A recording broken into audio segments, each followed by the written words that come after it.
Tirumala laddu ఇష్యూపై supreme court ధర్మాసనం serious అయింది. విచారణ జరగకముందే సీఎం స్థాయి వ్యక్తి ప్రకటనలు చేయడంపై ఆగ్రహం వ్యక్తం చేసింది. లడ్డూ కల్తీ జరిగిందనడానికి ఏం ఆధారాలున్నాయని ప్రశ్నించింది. భక్తుల మనోభావాలు దెబ్బతీసేలా ప్రవర్తించడం సరికాదంది. తదుపరి విచారణ అక్టోబర్ 3వ తేదీకి వాయిదా వేసింది సుప్రీంకోర్టు.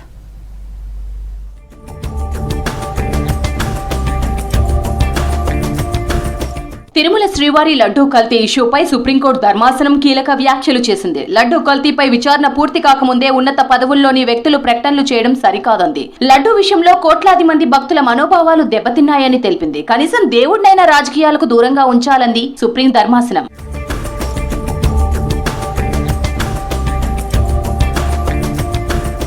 తిరుమల లడ్డూ కల్తీపై ఏపీ ప్రభుత్వం తరపు లాయర్లపై ప్రశ్నల వర్షం కురిపించింది సుప్రీం ధర్మాసనం. కల్తీ జరిగిందని నిర్ధారించేందుకు ఏం ఆధారాలున్నాయని ప్రశ్నించింది.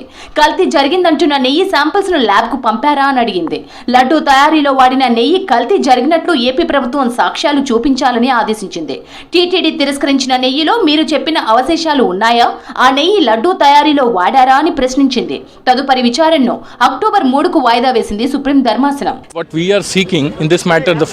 Should be a committee, the judicial committee headed by the retired judges of the Supreme Court and High Court. Then second was the criminal FIR should be initiated against all the conspirated person who was involved with this matter. And the third prayer, which is regarding to the CBI investigation in this matter. So Supreme Court took the positive response in this matter and issued notice to all the respondents. శ్రీవారి లడ్డూ కల్తీపై సుప్రీంకోర్టులో AP ప్రభుత్వం తరపున lawyer Siddharth Luthra వాదనలు వినిపించారు. July 6 తర్వాత వచ్చిన 4 ట్యాంకర్ల నుంచి నెయ్యి శాంపిల్స్ సేకరించామన్నారు. నాణ్యత లేదని తేలాకే national dairy development board lab కు శాంపిల్స్ పంపామని వివరించారు. కల్తీ జరిగిందని ల్యాబ్ రిపోర్టు స్పష్టం చేస్తోందన్నారు. గతంలోనూ అదే సప్లయర్ సరఫరా చేయడంతో కల్తీ జరిగినట్లు భావిస్తున్నామని కోర్టుకు తెలిపారు.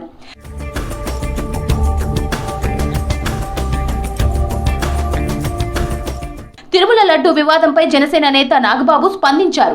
గత ప్రభుత్వం నిర్లక్ష్యం కారణంగానే లడ్డూ కల్తీ అయిందన్నారు. త్వరలోనే దోషులంతా బయటకు వస్తారన్నారు నాగబాబు. ఎన్ని దారుణాలు జరిగినాయో మా అందరికీ తెలుసు. నేను కూడా ఇప్పుడు మోడీ గారు వచ్చినప్పుడు మేము కలిగేసి హిందూ టెంపుల్స్ కానీ ధార్మిక మండళ్ళు కానీ ఏదైనా సరే రూల్ బై హిందూస్ ముస్లిం సంబంధించినటువంటి ఒప్పుకోడు వాళ్లే చేయాలి. శ్రీవారి లడ్డూ కల్తీ అంటూ కోట్లాది హిందువుల మనోభావాలను టీడీపీ ప్రభుత్వం దెబ్బతీసిందన్నారు వైసీపీ నేత రోజా. సీఎం చంద్రబాబు కనుసైగల్లో జరుగుతున్న సిట్ విచారణపై ప్రజలకు నమ్మకం లేదన్నారు. ఈ సిట్ అనేది సిట్ అండ్ స్టాండ్ కి తప్ప దేనికి పనికిరాదనేది అర్థమైంది.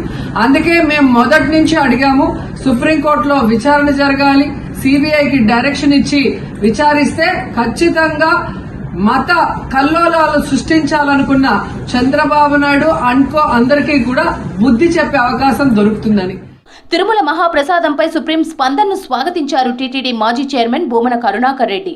అధికారం ఉందని భగవంతునిపై రాజకీయాలు చేయడం సరికాదన్నారు భూమన. మన స్వామికి, మన స్వామి ప్రతిష్టకి, మన స్వామి యొక్క చరిత్రకి, ఆధ్యాత్మిక శక్తికి నష్టం కలుగుతోంది అన్నటువంటి ఇంగితం లేకుండా ఒక సాక్షాత్తు ఒక ముఖ్యమంత్రి, ఆయనకు సంబంధించినటువంటి మంత్రులు, ఉప ముఖ్యమంత్రి ఈ రకంగా మాట్లాడడాన్ని ఈ రోజున మొత్తం హైందవ జాతి అంతా కూడా ఏవగించుకుంటోంది, చేత్కరించుకుంటోంది, చేదరిస్తోంది. తిరుమల లడ్డూ కల్తీపై ప్రభుత్వం ఏర్పాటు చేసిన సిట్ విచారణ కొనసాగుతోంది. మార్కెటింగ్ గోడౌన్ లో పలు రికార్డులను పరిశీలించారు అధికారులు. 2 ట్యాంకర్ల నుంచి నెయ్యి సేకరించి ల్యాబ్ టెస్ట్ కు పంపించారు.